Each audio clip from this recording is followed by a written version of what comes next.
এত বড় একটা জঙ্গি সংগঠন নিষিদ্ধ হয়েছে, আর বিএনপি তাতে দুঃখিত হয়। বিএনপি বলে যে এই নিষিদ্ধ করা ঠিক হয় নাই, কারণ এই নিষিদ্ধ হলে নাকি পরে তাদেরকেও নিষিদ্ধ করা হবে। যে নেতারা বিএনপির এসব কথা বলেন তারা নিজেদেরকে এত নিচে নামান কি করে? তারা মনে করেন কি করে যে বিএনপি ছাত্রলীগের মতো একটা দানব হয়ে যাবে?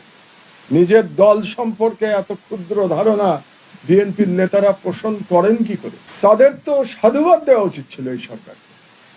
এই সরকার 2.5 মাসের সরকার। আমি অনেক সমালোচনা করি এই সরকারের, যে এই সরকার বিপ্লবের স্পিরিট ধারণ করতে পারছে না, আকাঙ্ক্ষা ধারণ করতে পারছে না। তারপরেও এই সরকার যে ভালো কাজ কয়েকটি করেছে, তার মধ্যে একটি ভালো কাজ জঙ্গি সংগঠন ছাত্রলীগকে নিষিদ্ধ করা। সেই নিষিদ্ধ করার জন্য আপনাদের উচিত ছিল সব রাজনীতিবিদদের এক বাক্যে এই সরকারকে সাধুবাদ জানানো। কোন অধিকার বলে আপনারা সেই ভালো কাজটিকে প্রশ্নবিদ্ধ করতে চান? শুধু বিএনপিকেও না, আমি জামাতকেও প্রশ্ন করতে চাই, কেন আপনারা মন খুলে সাধুবাদ জানান না এই সরকারকে এই কাজ করার জন্য? কোথায় আপনাদের আশঙ্কা? প্রত্যেকটি রাজনীতিবিদ মিলে বললেন না কেন এতদিনে এই সরকার একটা ভালো কাজ করেছে? আমি শহীদদের পরিবারের তরফ থেকে জবাব চাই আপনাদের রাজনীতিবিদদের কাছে।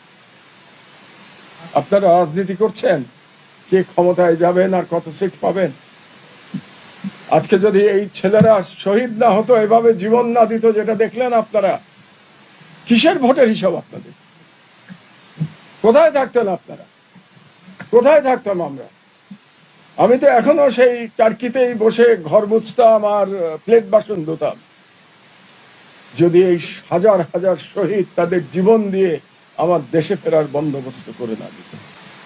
এতটুকু কৃতজ্ঞতা বোধ নাই আপনাদের?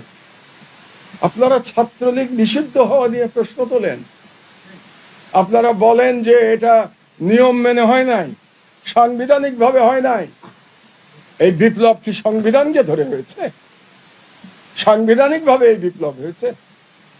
পৃথিবীর কোন বিপ্লব কি সংবিধান মেনে হয় নাকি? আমাকে একটু শিখিয়ে দেন, আমি লেখাপড়া কম জানি।